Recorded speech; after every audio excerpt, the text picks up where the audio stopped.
Check it out. Firepower is all cleared off because the MPU is back.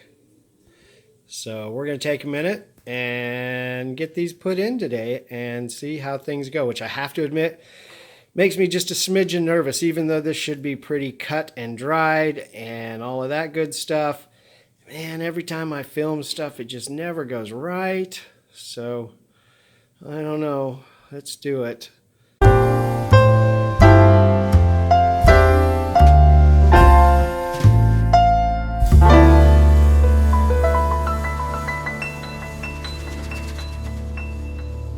This is a brand new board for this machine. It's been remanufactured. Well, not remanufactured. It's a whole new product, and it's made by pinballpcb.com.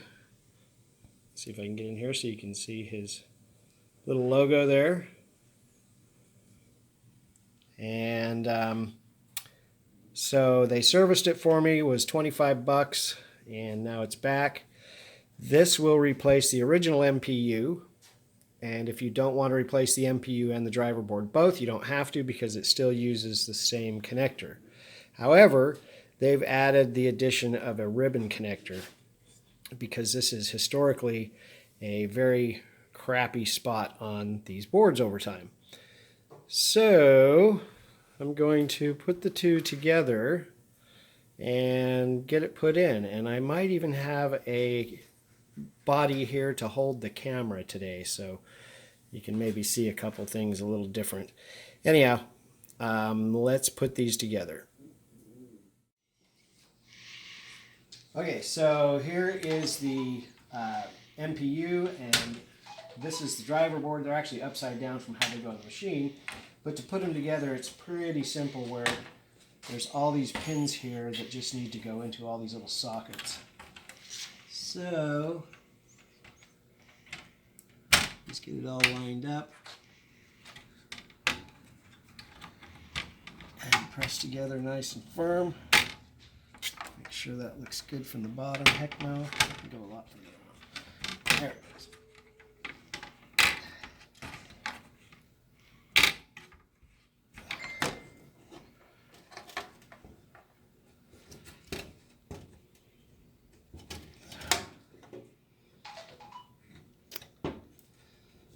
All right, now we'll go into the head.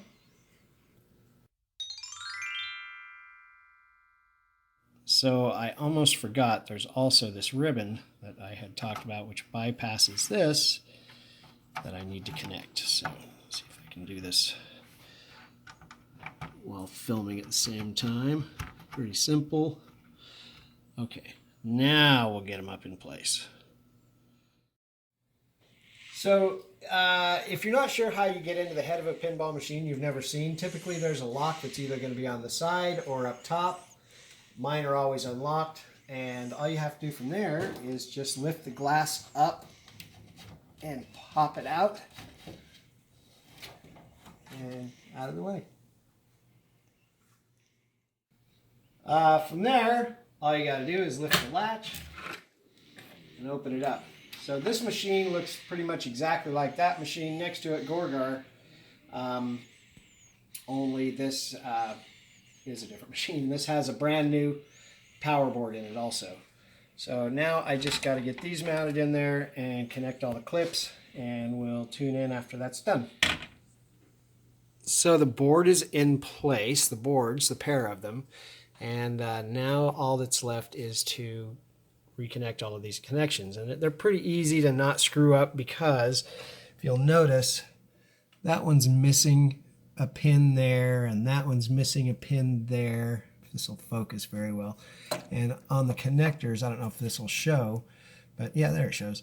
It actually has a little key, what they call a key in there, which blocks that off and makes it so they only fit a certain way. So the boards on this machine are the MPU, which controls all of the instructions, the driver board, which basically runs all of the equipment.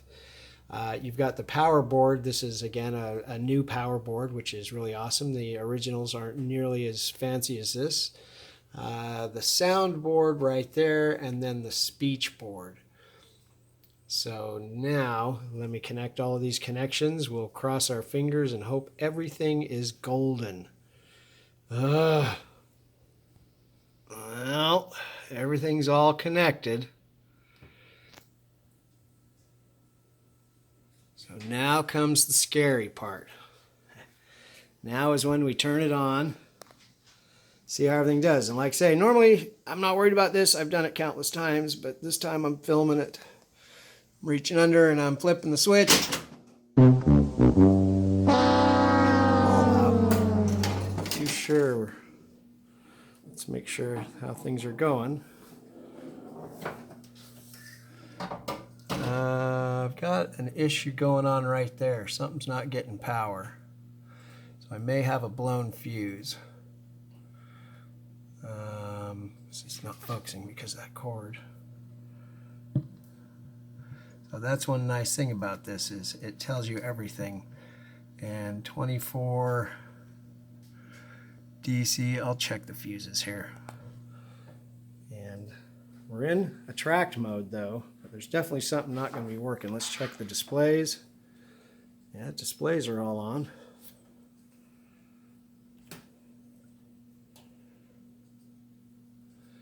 A little bit of sync because they're LED. But, all right, let me turn this off and check the fuses.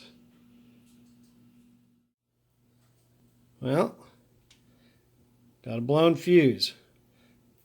2.5 amp. So I'm going to change it out. And we'll see if it does not blow again. Fingers crossed. All right, new fuse in there. What concerned me was it kicked the ball out right away and blew the fuse. So let's hope that doesn't happen again. I'm going to turn it on. Damn it, that's not a good sign. That is not a good sign. Matter of fact, I have a feeling that may have something to do with it there. So we're going to run a little test and disconnect all of these. I am going to disconnect all of these here and all of these across here and see what happens. Replace the fuse and then see what happens when I turn it on and see if there's no problems. If there's no problems, then the issue is most likely located on the playfield. But that is the fuse that controls the coils, the solenoids. Yay! See what happens when I film? Ugh. All right, I got a new fuse in it, and I just disconnected this bottom row for starters. And let's see what our indicator lights on these fancy boards look like when I turn it on. Well, obviously I didn't disconnect the damn coils. Keep going, keep trying. Not sure which go to the coils, so I'm going to disconnect this whole side and reconnect the whole bottom. And then we'll try it again. Okay, so that side all disconnected, bottom all reconnected. So what I have a feeling is going on here is it's possible I've got a blown transistor. And what's happening, and the reason I think that is because immediately it's kicking the ball out. And it should not do that. Usually that's caused by a blown transistor.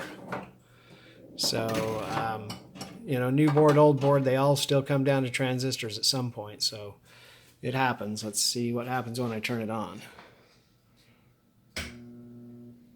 Well, that right there, I have a feeling, is our problem. So I'm going to contact Jeff and let him know what's going on here. Let him see this video and see what he thinks. But I have a feeling that this guy here needs to go in and be checked out. Yay! I get to spend more money. Well, again, that's one of the advantages with these awesome boards is his service is amazing. He's a super, super guy, great company. And they take care of their customers. So if you do decide to get some of these boards, another thing to point out is you're going to have to remove the little center brace that goes behind here, because this gap that the old boards fit into is too narrow for these nice new thicker boards. So yay, there you go. Like I say, that's usually what happens when I film.